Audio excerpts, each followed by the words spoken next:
Ladies and gentlemen, good evening. Holocaust. 6 million of our brothers and sisters, including 1.5 million children, were tortured, starved to death, murdered, and reduced to ashes. Those ashes were used for fertilizer. They also took our bodies and made soap out of. The formula is available. You can read it in print because it went through the Nuremberg trials. They also made lampshades out of our skins, especially the tattooed skins. This was done by a woman of the name of Elsa Koch. She was nicknamed, excuse my expression, the bitch of Buchenwald. She died in one of those institutions or whatever, in jail. They also made gloves from our skins. And I saw those samples in one of the museums in the Ukraine. They took our gold teeth, gold fillings, our furniture, our homes, our bank accounts, our properties, whatever we had, they took everything. But all of that was not enough for them. The most important thing for them was, for the Nazis, to murder every Jewish man, woman, and child. That was the most important thing to them. This was the biggest catastrophe, the biggest mass murder in the history of mankind. I was born in 1926 in Jasina, Czechoslovakia, near the highest point of the Carpathian Mountains, beautiful part of the world. We had snow on top of the mountains all year round. By the way, the snow is still there, so there was a lot of skiing, skating, playing soccer, what children do. I was born in a Jewish, kosher, Orthodox, Shomer Shabbos home. I need to say a few words about home life, the unity of the family, the peace in the home, the reliability, the togetherness. The togetherness of a family like that is stronger than death, and I will talk about that a little later. When I was about 4 years old, I started to go to Cheder. Cheder is a Jewish school, one room in a private home. That was the whole school system. We had children in there anywhere from 4 on up to 18. The older ones were teaching the younger ones. We had a shortage of books, so we slide one book on the table till it comes back. We had a shortage of pencils, so we cut a pencil in 3. Maybe the shortage was not in the books or in the pencils, the money to buy it. We were poor, very poor people in the middle of nowheres. To Cheder, we had to carry a little firewood under the arm and maybe a little kerosene in the lamp, so especially in the wintertime. We had long, cold winters and short summers. So we were poor people, so this is how, but we were anxious to learn, to study whatever we could. When I was about 5 years old, my father put me on his bicycle and he says, we have to go and do a mitzvah. That's to do a good deed. He took me to a place where a synagogue was being built. He put down a brick and he paid a certain amount of money. I put down a brick and he paid a certain amount of money in order to complete the building and to put it in proper use. That building was completed and it was put in proper use. I am sorry to tell you that it is not in proper use and has not been since we were taken to Auschwitz.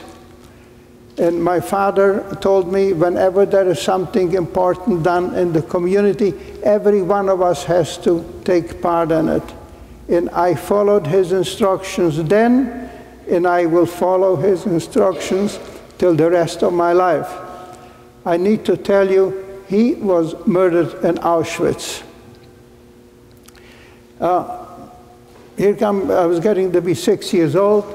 I started to go to public school in the morning, and Cheder, which is the Jewish school, in the afternoon. We Jewish kids didn't like it because we were shortchanged of skiing, skating, and playing soccer. But we also understood education. And going back and forth to school, we were attacked by anti-Semites, by Nazis. Sometimes we tried to fight them back. Most of the time we try to avoid them so we don't run into them. My mother was fixing lunch for me, and she makes a big pack, and I'm telling her, this is too much for me. She says, I want to talk to you. Straight in the eyes. She says, this is not for you. This is to share with those that don't have. And there were children that came to school hungry, and they went home to hungry. And she continued to give me instructions and telling me that the human feelings is more than the food. And I followed her instruction then and will follow till the rest of my life. I need to tell you, she was murdered in Auschwitz. Soon comes 1933. Hitler came to power. I was about 7 years old. Things started to happen as we go along, from bad to worse, from bad to worse. And we always prayed to Hashem, to God, that thank God it is not worse, but it was getting to be worse as we were going along, from worse to bad to bad to bad. Soon comes 1935. The Nuremberg laws were written, consisting of a number of chapters. We'll go into maybe one or two or three of them. One chapter dealt with Aryanization. What Aryanization meant there in that time, that Jewish properties, Jewish businesses, and so on were signed over to the Nazis. And this was done according to them, according to their law. This was done. That's where justice has failed.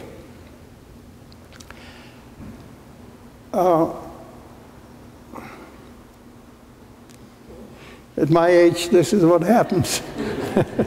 Now, another chapter deals with, there were signs for the Jews, Juden raus, Jews out, benches in the park and swimming pools, not for Jews, Jews not allowed. Jewish doctors, dentists, lawyers, teachers were not allowed to practice. Jewish business people were not allowed to do business. They were not, they had closed them up.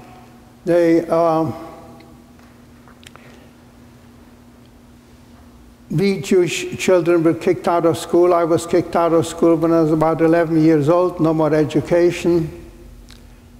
And it was from bad to worse, and the way they executed those laws in a very brutal and sadistic way. Another chapter dealt Rassenschande, race disgrace.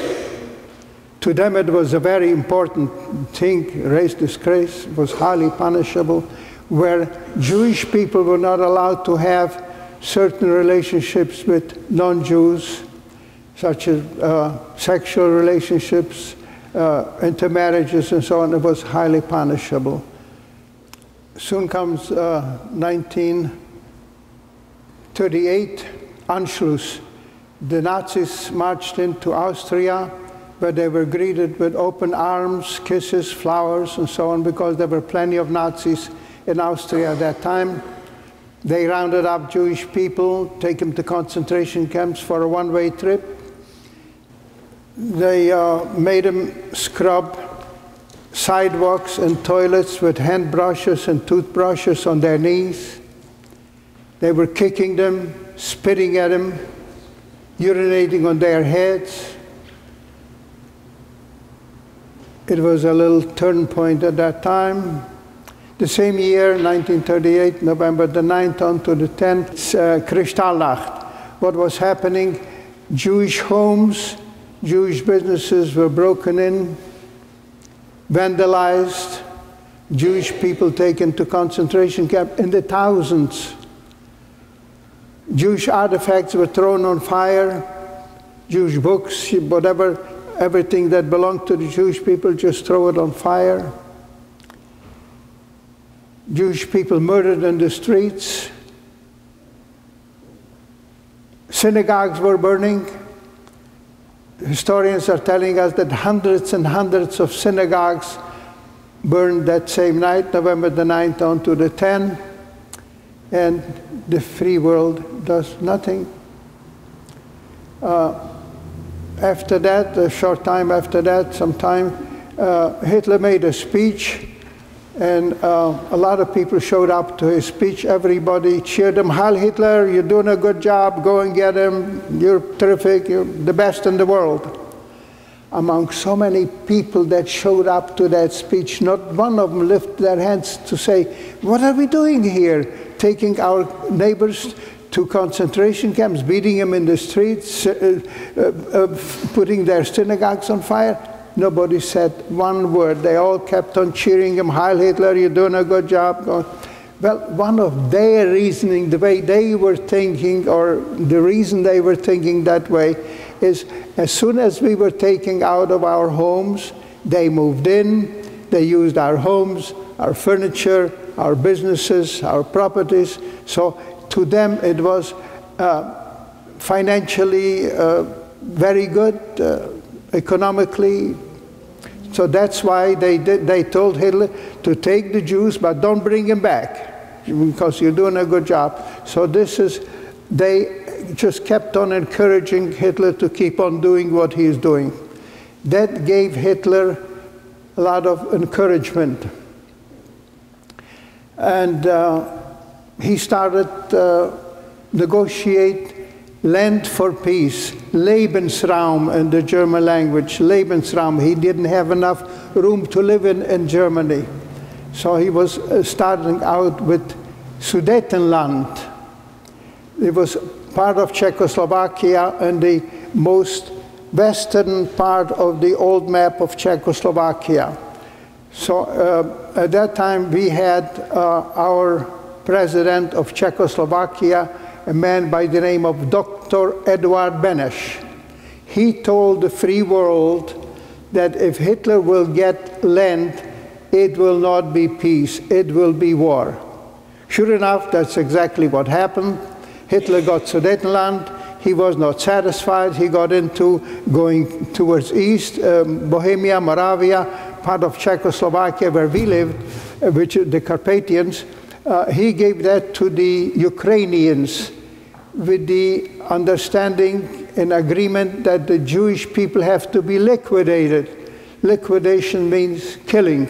Right away they put up made up lists of Jewish men to hang. My father's name was on one of those lists. Some miracle happened. We live on miracles. Some miracle happened that this did not transpire. They themselves were massacred. We were occupied by the Hungarians, and so this did not transpire. Here comes 1939. In our religion, in the Jewish religion, a boy or a girl becomes at the age of 13, we become bar mitzvah. That means we have to assume all the responsibility of a full-grown person, of an adult, and we have to do all the good deeds that are prescribed for us to do.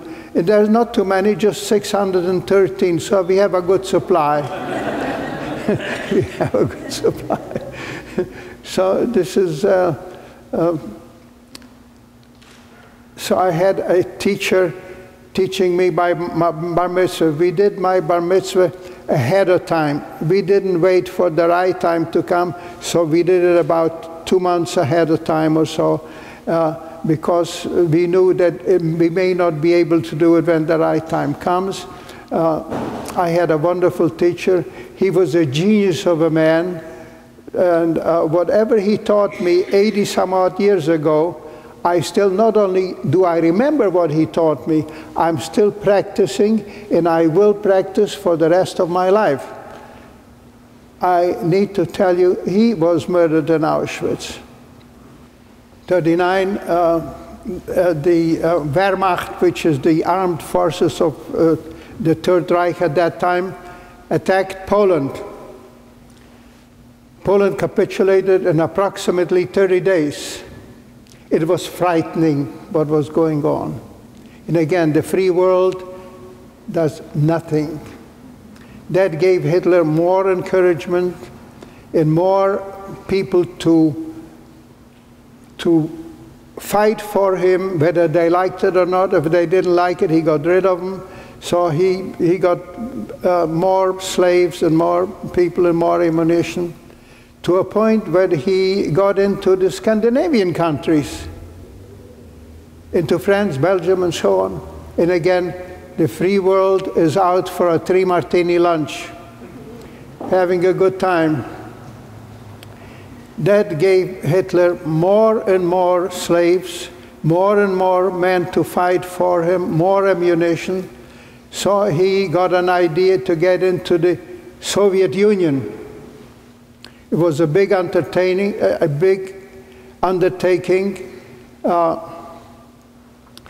And he was successful to a certain point. Of course, that was also his downfall. He got in the south, into Stalingrad, Leningrad in the north.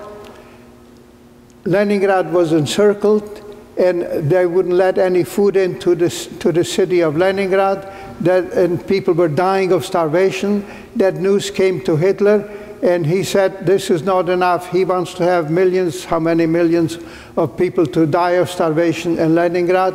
And as far as Leningrad is concerned, has to be flattened out completely, taking off the map. He did that to another city by the name of Lidice, which is just outside of Prague. Leningrad was not completely destroyed. It's a beautiful city. We went there, my wife and I.